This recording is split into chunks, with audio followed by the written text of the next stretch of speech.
കേളി മീഡിയയിലേക്ക് സ്വാഗതം. എൻ്റെ ചാനൽ ആദ്യമായിട്ട് കാണുകയാണ്, സബ്സ്ക്രൈബ് ചെയ്യുക, സപ്പോർട്ട് ചെയ്യുക, നിങ്ങളുടെ വിലയേറിയ അഭിപ്രായങ്ങൾ കമൻറ്റായി രേഖപ്പെടുത്തുക. അപ്പോൾ സീരിയൽ ഇഷ്ടപ്പെടുന്ന എല്ലാ കൂട്ടുകാരും കൂടെ കൂടിക്കോളൂ. ഇന്നത്തെ കുടുംബശ്രീ സാരഥ സീരിയലിൻ്റെ എപ്പിസോഡ് കണ്ടു എന്ന് വിശ്വസിക്കുന്നു. അപ്പോൾ അതിലേക്ക് പോയാലോ. നമ്മുടെ കുഞ്ഞുങ്ങൾ സുസ്മിയുടെ വീട്ടിൽ ചെല്ലുകയാണ്. അപ്പോൾ ജഗദേവ് ഡോറൊക്കെ തുറന്നു കൊടുക്കുന്നു. അപ്പോൾ കുഞ്ഞുങ്ങളോട് ചോദിക്കുന്ന ആരാ, രോഹിത് അങ്കിളിനെ വിളിക്കാവോ എന്ന് നമ്മുടെ ശ്യാമ ചോദിക്കുന്നു. വിളിക്കാമെന്ന് പറയുന്നു. അങ്ങനെ രോഹിത് അങ്കിളിനെ നമ്മുടെ ജഗദീവ് വിളിക്കുകയാണ്. രോഹിത് ഇറങ്ങി വാ, നിന്നെ കാണാൻ രണ്ടുപേരും വന്നിരിക്കുന്നു പറയുന്നു. അങ്ങനെ നമ്മുടെ രോഹിത് കുടിച്ച് ലെക്ക് കേട്ട് താഴേക്ക് ഇറങ്ങി വരികയാണ്. ഇറങ്ങി വരുന്ന സമയത്ത് കുഞ്ഞുങ്ങളെ കാണുന്നു. കണ്ടതിന് ശേഷം ആ സോഫയിൽ വീണിട്ട് ഇരിക്കുന്ന സമയത്ത് നമ്മുടെ പപ്പിമോള് പറയും, അച്ഛൻ നാളെ സ്കൂളിൽ വരണം, സ്കൂളിൽ വരാതെ എന്നെ കയറ്റത്തില്ല എന്നൊക്കെ പറയുന്നു. അപ്പോൾ രോഹിത് പറയുന്നത്, ഞാൻ വരത്തില്ല, നീ ആ വിഷ്ണുവിനെ എങ്ങാനും വിളിച്ചുകൊണ്ട് പോകാൻ പറയുന്നു. അപ്പം ജഗദീവ് പറയുന്നത്, നിനക്ക് മനുഷ്യത്വമില്ലേ, നിൻ്റെ കുഞ്ഞല്ലേ, അപ്പം നീയല്ലേ പോണ്ടേന്നൊക്കെ പറയുന്നു. അപ്പോൾ ഇത് കാണുന്ന സുസ്മിത ജഗദീവിനെ വിളിക്കുന്നു. ജഗദീവെ നിർത്താൻ പറയുന്നു. അപ്പം ജഗദീവ് മിണ്ടാതെ നിൽക്കുകയാണ്. അങ്ങനെ കുഞ്ഞുങ്ങൾ വീണ്ടും പറയുകയാണ് അച്ഛൻ വരണമെന്ന്. അപ്പം സുസ്മിത പറഞ്ഞു, ഇവിടുന്ന് ആരും വരത്തില്ല, ഇറങ്ങി പോകാൻ പറയുന്നു. അപ്പം പപ്പിമോള് പറയുന്നില്ല, ഞാൻ പോവില്ല എന്ന് പറയുന്നു. അപ്പോൾ പപ്പിമോളെയും നമ്മുടെ ശ്യാമയെ പുറത്തേക്ക് തള്ളി ഇറക്കി വിടുകയാണ്. അപ്പം ജഗദീവ് പറയുന്നു, നീ എന്താ ഇത്ര മനസാക്ഷി ഇല്ലാതെ പെരുമാറുന്നത്, അത് നിങ്ങൾ കുഞ്ഞുങ്ങളല്ലേ എന്ന് ചോദിക്കുന്നു. അപ്പം ഇതിൻ്റെയൊക്കെ ശാപം നീ എവിടെ കൊണ്ട് തീർക്കുന്നൊക്കെ പറയുന്നു. അങ്ങനെ പുറത്തേക്ക് തള്ളിയിട്ട് ഡോർ അടയ്ക്കുകയാണ്. അപ്പോൾ ജഗദീവിനോട് പറഞ്ഞു, മേലാൽ അത് തുറന്നു പോയിക്കാൻ നിൻ്റെ കൈ ഞാൻ വെട്ടെന്ന് പറയും. അപ്പോൾ ജഗദീവ് പറയില്ല എന്ന്. അങ്ങനെ സുസ്മിത അകത്തേക്ക് പോവുകയാണ്. അപ്പോൾ ജഗദീവ് നമ്മുടെ രോഹിത്തിനോട് പറയും, നിനക്ക് നാണമില്ലേടാ, നീ ഒരു അപ്പനാണോ, നീ ഒരു തന്തയാണോ എന്നൊക്കെ ചോദിക്കും. അങ്ങനെ ജഗദീവ് ഡോറ് തുറന്ന് നോക്കുമ്പോഴത്തേനും കുഞ്ഞുങ്ങളെ അവിടെ കാണുന്നില്ല. അപ്പോൾ കുഞ്ഞുങ്ങൾ അവിടുന്ന് പോയിരുന്നു. അപ്പോൾ കുഞ്ഞുങ്ങളെ കാണാതെയാണെങ്കിൽ നമ്മുടെ ശാലിനിയും ടീച്ചറമ്മയും ശ്യാമയെല്ലാം വിഷമിച്ചിരിക്കുകയാണ്.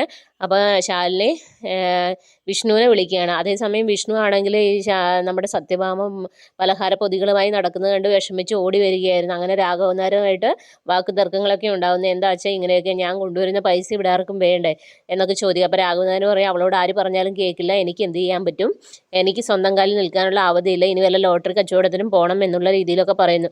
അപ്പോൾ അത് കേട്ട് വിഷ്ണു വളരെ സങ്കടം ആവുന്നു. അങ്ങനെ പറഞ്ഞു നിൽക്കുന്ന സമയത്താണ് നമ്മുടെ ശാലിനിയുടെ കോൾ വരുന്നത്. കോൾ വന്ന് വിഷ്ണു എടുക്കുന്നത്. അപ്പോൾ ചോദിക്കുന്നത് എന്താണെന്ന് ചോദിക്കുന്നത്. അപ്പോൾ പറയുന്നത്, മക്കളെ വന്നില്ല ഇതുവരെ, അവരെ കാണുന്നില്ല എന്ന് പറയുന്നത്. അപ്പോൾ വിഷ്ണു പറഞ്ഞു, നീ ടെൻഷൻ അടിക്കണ്ട, സ്കൂളിൽ നേരത്തെ വിട്ടതുകൊണ്ട് ചിലപ്പോൾ അവർ ഓട്ടോയിലും എല്ലാം വന്നോളൂ എന്ന് പറയും, ഞാൻ എന്തായാലും സ്കൂളിൽ പോയി നോക്കാമെന്ന് പറയുന്നു. അങ്ങനെ ശാലിനി പല സ്ഥലത്തും വിളിക്കുകയാണ്. അപ്പോൾ ശാരദ ടീച്ചർ പറയും, ഇനി നോക്കണ്ട, നമുക്ക് പോലീസിൽ വിളിച്ച് കംപ്ലയിൻറ്റ് ചെയ്യാമെന്ന് പറയുന്നു. അപ്പോഴത്തേനാണ് ജഗദീവിൻ്റെ കോള് ശാലിനിക്ക് വരുന്നത്. അപ്പോൾ ജഗദീവ് വിളിച്ചിട്ട് പറയുന്നു, ഇങ്ങനെ കുട്ടികൾ ഇവിടെ വന്നിരുന്നു, രോഹിത്തിനെ കാണാൻ വേണ്ടി വന്നിരുന്നത്, അപ്പോൾ സുസ്മിത ഒരു കണ്ണീ ചോരയില്ലാതെ അവരോട് പെരുമാറി ഇവിടുന്ന് ഇറക്കി വിട്ടിട്ടുണ്ടെന്ന് പറയും. അങ്ങനെയാണ് എപ്പിസോഡ് അവസാനിക്കുന്നത്. നാളത്തെ എപ്പിസോഡ് എന്ന് പറയുന്നത് കുഞ്ഞുങ്ങൾ രണ്ടുപേരും ഓട്ടോയിൽ വീട്ടിലേക്ക് എത്തുന്നു. ഇത് ശാലിനി അവരിൽ അകത്ത് നിന്ന് കാണുന്നത്. അപ്പം നമ്മുടെ പപ്പിമോളും ശ്യാമയും പറയുന്നുണ്ട്, ഇന്ന് എന്തായാലും നമുക്ക് വഴക്ക് കിട്ടും. അപ്പം പപ്പിമോള് പറയുന്നത്, അമ്മ എന്നെ അടിക്കുക തന്നെ ചെയ്യുമെന്ന് പറയുന്നു. ഇതെല്ലാം കേട്ട് ശാലിനി അവിടെ നിൽക്കുകയാണ്. അങ്ങനെ കുഞ്ഞുങ്ങൾ വരുന്ന സമയത്ത് നമ്മുടെ ശ്യാമ ഓടി വന്ന് പപ്പിമോളെ അടിക്കുകയാണ്, കൈ വെച്ച് അടിക്കുക. അപ്പോൾ അവരെല്ലാം പറയും, എന്തോ നീ കാണിക്കുന്നത്, കുഞ്ഞുങ്ങളെ അടിക്കലെന്ന് പറയും. പക്ഷേ ശ്യാമ അതൊന്നും കേൾക്കുന്നില്ല, എന്തിനാ പോയെന്നുള്ള രീതിയിലൊക്കെ ഒത്തിരി വഴക്ക് പറയുകയാണ്.